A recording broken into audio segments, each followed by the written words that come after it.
بسم اللہ الرحمن الرحیم۔ رسول اللہ صلی اللہ علیہ وسلم نے ارشاد فرمایا، ان من افضل ایامکم یوم الجمعہ فاکثروا علی الصلاۃ فیہ فاکثروا من الصلاۃ فیہ۔ فرمایا تمہارے دنوں میں سب سے بہترین دن جمعہ کا دن ہے، اس لیے اس دن مجھ پہ کثرت سے درود پڑھا کرو۔ فإن صلاتکم معروضۃ علی، لیے کہ تمہارا درود مجھ تک پہنچایا جاتا ہے۔ صحابی نے پوچھا، یا رسول اللہ کیف تعرض علیک صلاتنا وقد ارمت، ہمارا درود آپ تک کیسے پہنچایا جائے گا جبکہ آپ جب دنیا سے جائیں گے، قبر میں جسم آپ کا ختم ہو جائے گا، تو ہمارا درود آپ تک کیسے پہنچے گا؟ تو آپ صلی اللہ علیہ وسلم نے فرمایا، ان اللہ حرم علی الارض اجساد الانبیاء، اللہ تعالیٰ نے پیغمبروں کے جسموں پر زمین پر پیغمبروں کے جسموں کو حرام کر دیا۔ زمین کسی پیغمبر کے جسم کو کبھی ختم نہیں کرتی۔ تو یہ بھی امت کا اجماعی عقیدہ ہے کہ جتنے بھی انبیاء ہیں ان کے جسم بالکل سلامت رہتے ہیں۔ شہداء میں تو یہ بہت زیادہ مشاہدہ ہوتا ہے، بہت سارے شہداء کے جسم سلامت رہتے ہیں۔ تو ایک اور حدیث میں آپ صلی اللہ علیہ وسلم نے فرمایا، من صلی علی صلاۃ صلی اللہ بہا عشرہ، جس نے مجھ پر ایک دفعہ درود بھیجا۔ درود کہتے ہیں نبی صلی اللہ علیہ وسلم کے لیے اللہ تعالیٰ سے خصوصی رحمت کی دعا کرنا۔ ایک ہوتا ہے عام دعا، کسی کے لیے بھی رحمت، صلات کہتے ہیں خصوصی رحمت جو اللہ اپنے خاص بندوں پہ کرتا ہے۔ اس لیے صلات کا جو لفظ ہے نا، یہ درود اور صلات یہ پیغمبر کے علاوہ کسی کے لیے جائز نہیں ہے، کیونکہ یہ صلات خاص کس کے خاصہ ہے؟ یہ پیغمبروں کا۔ اس لیے ہم اللہم صلی علی محمد تو کہہ سکتے ہیں، لیکن یوں نہیں کہہ سکتے اللہم صلی علی فلان۔ تو وہ صلی جو ہے نا، صلات یہ خاص قسم کی رحمتیں ہوتی ہیں جو اللہ پیغمبروں پر بھیجتے ہیں۔ تبھی قرآن میں آتا ہے اولئک علیہم صلوات من ربہم ورحمہ، کہ جو لوگ صبر کرتے ہیں ان پر اللہ کی خصوصی رحمتیں بھی ہیں اور رحمت بھی ہے۔ تو پتہ چلا صلات اور رحمت میں فرق ہے۔ صلات اعلیٰ قسم کی رحمتوں کو کہتے ہیں۔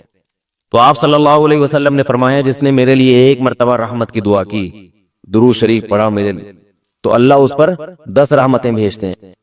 اور جمعہ کا دن زیادہ فضیلت ہے درود شریف پڑھنے کی۔ البتہ یہ جو جمعہ کے دن میں حدیث مشہور ہے کہ 80 سال کے گناہ معاف ہوتے ہیں جمعہ کے دن درود پڑھنے سے، یہ حدیث سند کے لحاظ سے کمزور ہے۔ لیکن یہ جو میں نے حدیث پڑھی کہ جمعہ کا دن سب سے بہتر دن ہے، فَأَكْثِرُوا عَلَيَّ مِنَ الصَّلَاةِ فِيهِ، لہذا اس دن مجھ پہ کثرت سے درود پڑھا کرو، یہ بالکل صحیح حدیث ہے۔ جمعہ کا دن درود شریف کی اضافی فضیلت ہے۔ آج چونکہ جمعہ کا دن ہے اس لیے میں نے کہا کہ اس بارے میں تھوڑی سی بات کروں۔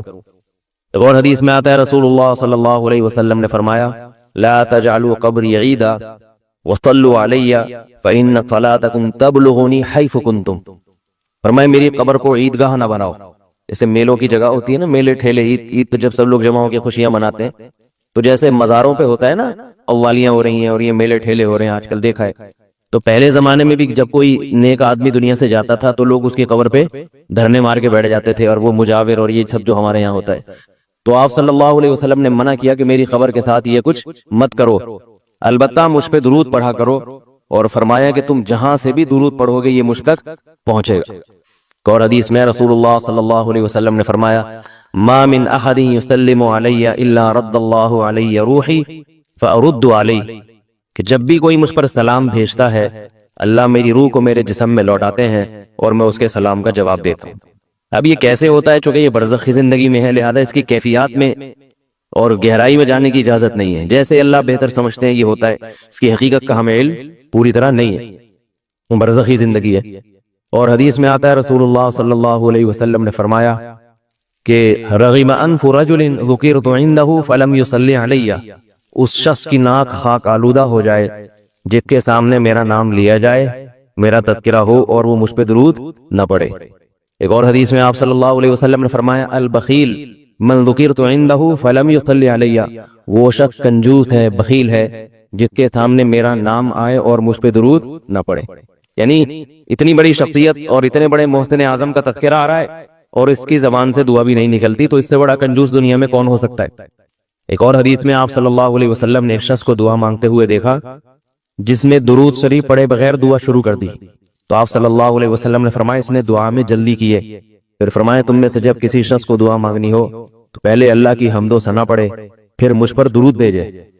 قرآن مجید میں بھی اللہ نے حکم دیا ان اللہ و ملائکتہ یصلون علی النبی کہ اللہ اور اس کے فرشتے، اللہ بھی رحمت بھیجتے ہیں اور فرشتے بھی رحمت کی دعا کرتے ہیں۔ یا ایھا الذین آمنوا صلوا علیہ وسلموا تسلیما، اے ایمان والو تم بھی محمد صلی اللہ علیہ وسلم پر درود بھیجا کرو اور سلام بھیجا کرو۔ درود اور سلام میں فرق یہ ہے کہ درود اللہ کی رحمت اور سلامت کہتے ہیں کہ ہر برائی سے، ہر مشکل سے، ہر مصیبت سے بچائیں۔ تو کمال جبھی ہوتا ہے جب اللہ ہر شر سے بچا لے اور اضافی رحمتیں بھی بھیجے۔ تو علماء نے درود شریف کی حکمتوں میں لکھا ہے کہ درود شریف جو اللہ نے ہمیں پڑھنے کا حکم دیا، اس کی بنیادی وجہ تو سب کو معلوم ہے کہ سب سے زیادہ احسانات اس کائنات میں اللہ کے بعد کس کے ہیں؟ محمد صلی اللہ علیہ وسلم۔ آپ صلی اللہ علیہ وسلم کے احسانات سب سے زیادہ ہیں انسانیت پر۔ انسان کو انسان آپ صلی اللہ علیہ وسلم نے بنایا، اور اہل اسلام تو سب سے زیادہ ان احسانات کے تلے دبے ہوئے۔ تو ہم کوئی بھی عبادت اگر کر رہے ہیں، دعا بھی اگر مانگ رہے ہیں، تو یہ بھی کس کی وجہ سے توفیق مل رہی ہے؟ نبی صلی اللہ علیہ وسلم، کیونکہ آپ صلی اللہ علیہ وسلم نے ہی یہ ساری چیزیں سکھائی ہیں۔ تو ہر کام میں حکم یہ ہے کہ بھئی جس کا احسان ہے، جس کی وجہ سے تمہیں یہ رہنمائی ملی، پہلے اس کا بھی تو کچھ خیال کرو، اس کا بھی جو ہے نا اللہ سے اس کے لیے دعا مانگو تاکہ تمہاری طرف سے بھی کچھ شکر ہو۔ دوسری بات علماء نے لکھی ہے کہ اس میں حکمت یہ ہے کہ درود شریف پڑھنے سے توحید کا عقیدہ مضبوط ہوتا ہے۔ وہ توحید، درود شریف نبی سے دعا نہیں ہے بلکہ اللہ سے دعا ہے، کس کے لیے؟ نبی کے لیے۔ تو پتہ یہ چلا کہ نبی پر بھی اللہ کی رحمتیں ہوں گی، اور دعا کون مانگ رہا ہے؟ ہم مانگ رہے ہیں۔ تو اس میں نبی سے مانگنے کا دروازہ بند کر دیا کہ نبی سے مانگنے کا اسلام میں کوئی تصور نہیں ہے، بلکہ نبی کے لیے بھی اللہ سے مانگا جائے گا۔ تو جب نبی کے لیے بھی اللہ سے مانگنے کا حکم ہے تو اپنے لیے نبی سے کیسے مانگنے کا حکم ہو گیا؟ سمجھ میں آ رہی ہے بات کہ نہیں آ رہی؟ یعنی نبی کے لیے بھی کس سے مانگنے کا حکم ہے؟ اللہ سے۔ تو اپنے لیے کس سے مانگیں گے؟ بطریق اولا، بطریق اولا ہم پھر اللہ سے مانگیں گے۔ تو اس سے عقیدہ توحید مضبوط ہوتا ہے۔